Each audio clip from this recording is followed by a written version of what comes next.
Hey there, everybody. Thanks for joining me for another one-man review. Today I'll be taking a look at this brand new book out from Fantagraphics called Nudism Comes to Connecticut. I guess this is from a subdivision, Fantagraphics Underground. Don't know what the difference there is since I thought Fantagraphics was an indie underground publisher, but whatever.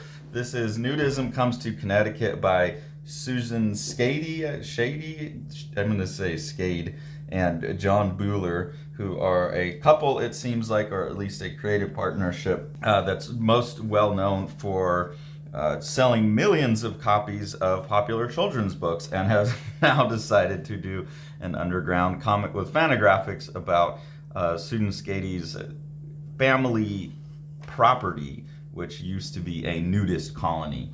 So this is a really interesting book that has a little bit of memoir in it, but really what it is it's a piece of history talking about this property that she has inherited and currently lives on. So there's a relationship to the author, but it's not really about her life at all. It's about her grandfather's attempts to make a colony basically out in Connecticut.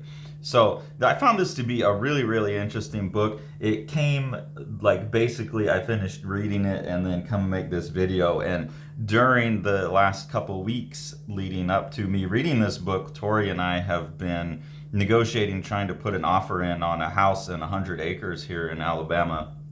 So we were looking at buying a large plot of land and a large property, and those negotiations fell through like right before I finished reading this. So it's really interesting because it has all that stuff about what the possibilities of owning land can lead to and the value of land. So it's a bit like I was excited about the possibilities that we were thinking about what we were going to do with 100 acres of land, and that fell apart. And so I'm reading this book being like, man, that sucks. But it does also show the real struggles of owning land and developing on like basically raw nature and kind of the upkeep on houses and things like that. So how difficult it is. So at the same time, it was a little bit like, maybe you were trying to get yourself into a little bit more than you were actually ready for.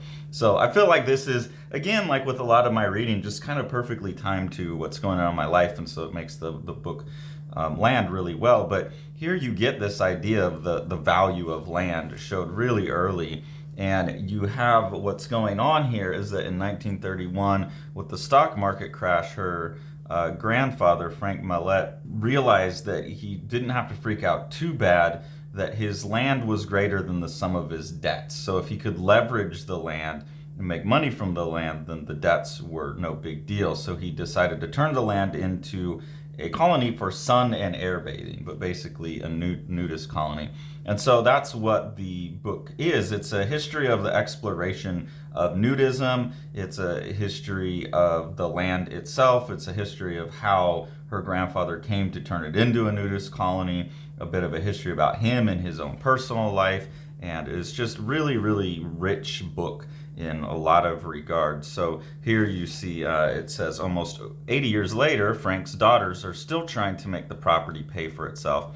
But now it's good tenants, not dedicated nudists, that they hope to find. So they still have this property with a lot of houses that they rent on it, which are one of the things that Tori and I were thinking about is if you have property, you build a house, you could rent it, Airbnb, whatever, you could profitize it. But you see in the book that they're still having trouble with it. So that's where I was saying, okay, maybe we were getting ahead of ourselves about how much work this would really be. And so it could be a good thing. So it's really nice, like nice set of information in this book. It's also really interesting. I think this book is about as well timed in release as it could be, because it's really talking about things that are coming back right now. So here you see, to prove that city folks are fed up with outrageous modern prices and yearning to go back to nature and try any old cooperation that will lower costs for them, many sleep in tents, and 11 persons are living in a small barn with no furniture but a cot bed each, and obliged to hew wood and carry water. And that's basically, I feel like, where the world's at now. I see so much, maybe it's just me and Tori want to move out into nature so bad that it shows up in the algorithms for us, but it really seems like I'm hearing more and more people talk about, I just want to be out, I want to be away from society, everything's going crazy, like I just want to disappear into the woods. I know there's the tradcore, like as an entire aesthetic movement. So I just feel like We're in one of those cycles right now where people are moving away from the cities. Life has gotten too stressful. News has gotten too stressful. COVID, the war in Ukraine, everything with China. Like, everyone's just thinking that this is the way to go. And obviously, we saw that like in the 60s and 70s with the communes. So you're seeing these probably something like 50-year cycles of this, and it's interesting that this is coming out now when we're in a cycle, and when I'm psychologically feeling this same desire to return to nature, and I feel like everyone else around me is. So it's interesting to track those things, and I've been seeing that in a lot of the books, like the Anais Nin one that came out from Fantagraphics as well, just talking about the culture of the 20s and the sexual revolution in the 20s and everything is just another one of those, like, how the worm turns kind of things. Here you get a subwayless, jazzless world where man-made noises have not yet stilled the harmonious sound of the things of God. That sounds very appealing to me. That was one of the biggest reasons we were looking at this 100-acre property. Is it's just always, I've never liked having neighbors. I don't like being around people. Like, when I'm at home, I want it to be nice and quiet and cozy and comforting, and really enjoy going in the backyard when it's quiet and listening to all the birds and stuff. So the idea of a house in the middle of 100 acres, basically living in the woods, sounded great. And again, I think that's always been something I wanted, but I think more and more people are wanting that. And this says why, like a subway jazzless world where man-made noises have not yet ruined the harmonious sound of God. Like, that's really appealing to me. I found this particularly interesting. Now, that was more about the property and her grandfather's history in Europe, kind of exploring communal living and things like that. And then you get into the nudist parts. You have some people come in who introduce her grandfather to Nudism, and he has an experience with it. And he's talking about everything suddenly seems golden, and they talk about that being a well-known phenomenon. And I do think that's interesting. There probably is. I've never tried this.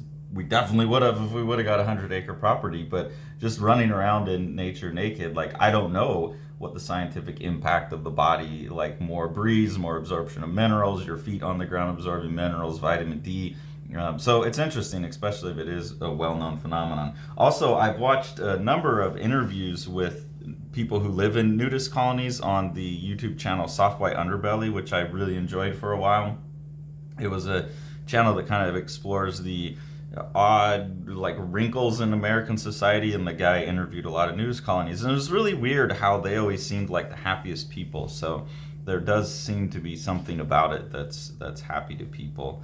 But I also appreciated that this book basically shows how these things always fail, these cycles that pop up where people want to go back to, like, some utopian nature society. I think I've talked about that on the channel a lot because I see it in a lot of books these days, this utopian, if we could just go back to the point before society came along and ruined everything.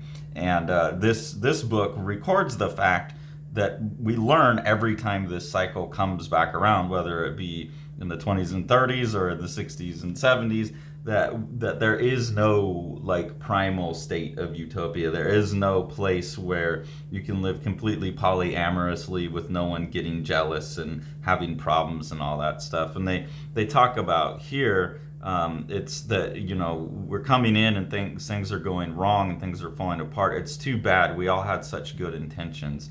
And I've always hated when people tell me their intentions, or when they say, I'm sorry, I didn't intend for it to come out that way. It's like, I don't care what your intentions are. You can go into something with the best intentions, but if you can't follow through, your intentions aren't worth shit. So, that's the kind of thing where it's like when people talk about their motivations, but they haven't proven to me yet that they can pull off something like this. It's very, very hard to believe it. So when I hear people talk about social changes that they want to do, it's all intentions. I've never, you got to prove it. And I've never seen anything like this last. All evidence points to not working. I found this piece interesting. This is basically, each chapter starts with some document that's from the body of research that the authors obviously did in reading this. Some of these are actually books that are written by the Merritts, who were the people who brought the nudism over and sold this as a nudist colony to the owner of it. This one happens to be from a police report. Oh no, this is an article about the police. from the newspaper. So it says, unless evidence of some crime or misdemeanor was sufficient for the issuance of a warrant, Captain Walter F. Stiles of the state police said, police could hardly be expected to ramble through farms looking for nude men and women. So I like that they'd got complaints. I heard they're out there running around naked in the woods. You should go get them. And it's like, man, I got better things to do than chase a bunch of naked hipsters around in the woods. So I thought that was funny. There's just a lot of fun little documents like that like I said, make this very tangible and real, like the benefits and the struggles of having property, basically. And that when you do have 160 acres, I think is what they have here, it's a lot of land. And so you can kind of, like we were actually telling Jack last night, because we didn't know that the negotiations had gone south for the house. Tori's son Jack's with us now, and we were telling him, we might buy this house that comes with its whole own forest. And he said, that would be awesome. You could do whatever you want. It's like, yeah, dude, you get it. Like, you get the value of property, that's a place that is yours and you could do what you want with. So that was cool to see in here as well, that the authorities are like, yeah, we got better things to do. That having space does buy you something. I found this piece of dialogue really interesting too. When some tells you that they have a very simple idea that will transform society, you are talking to a damned fool. Again, with this idea of utopian ideas. So this is now her grandfather, who has been researching these utopian communities basically his entire adult life. He had spent time in Europe researching them as a job, and then had come back. And there's a lot more to this book, by the way. This is not a spoilery review at all, I would say. There's a lot more to how he tries to monetize the land and stuff that's really interesting. So someone who had really put a lot of effort into this and knows that it's not just a simple idea, he actually saw the nuances of it, and he still is saying, I've gone through it all and it's just not gonna work. And then here you get another statement about this, where he's reflecting and says, utopian schemes, all the same, try to appeal to the better parts of human nature, but they end up calling forth the worst. 2 wars, Great Depression, suicides, it never ends. And that's a very potent statement, because it's not just a statement about, communes or something like that. It's a statement about utopian schemes in general. And really, if the early 20th century really was about anything, it was about people incessantly having ideas for utopia. Like, you think about all the artistic manifestos and political manifestos, and the Great Depression, the 2 wars, like all of that came out of a bunch of utopian ideas for society. And so I feel like this book has a very powerful message in that sense as well. And it explores, these kind of communal livings. It explores the capitalist approach. It explores all of these kind of things. So to me, this book is a really, really fascinating and well thought out, well researched, and personal, because this property is still what the authors live on.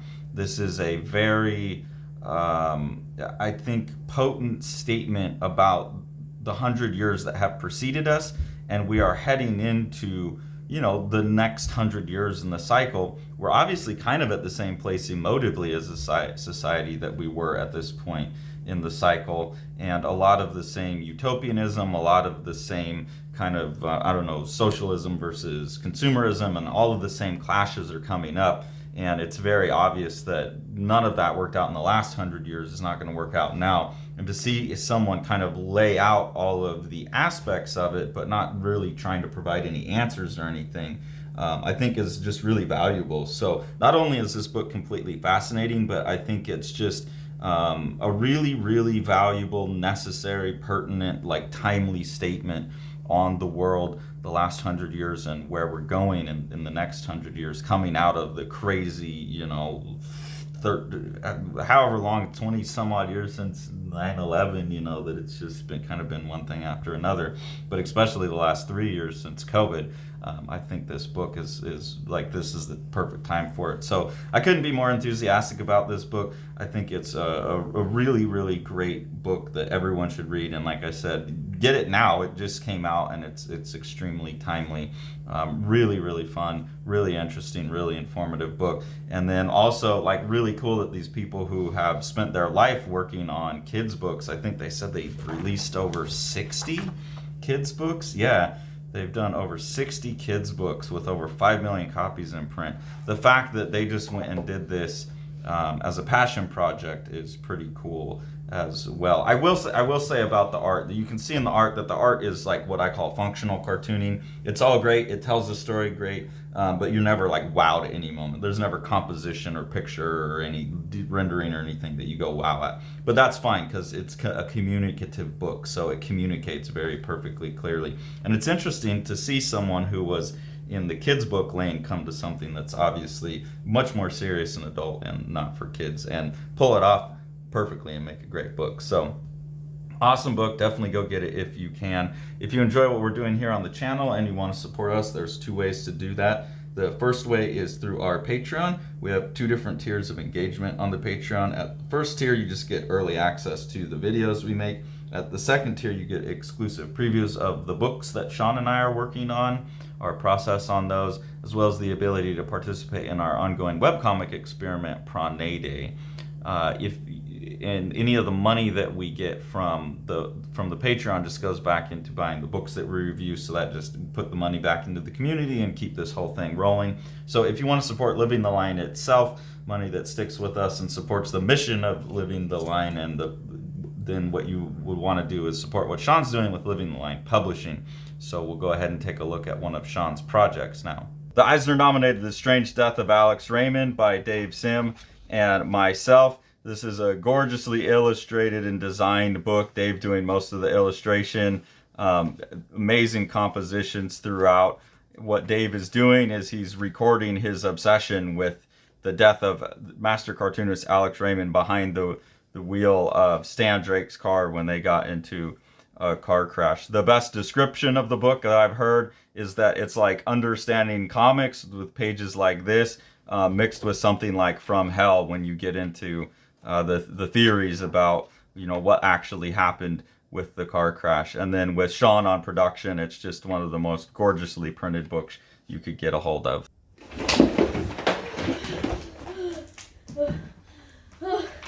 Like and subscribe and hit the bell, please, so Carson can finish reading his books and let me go home.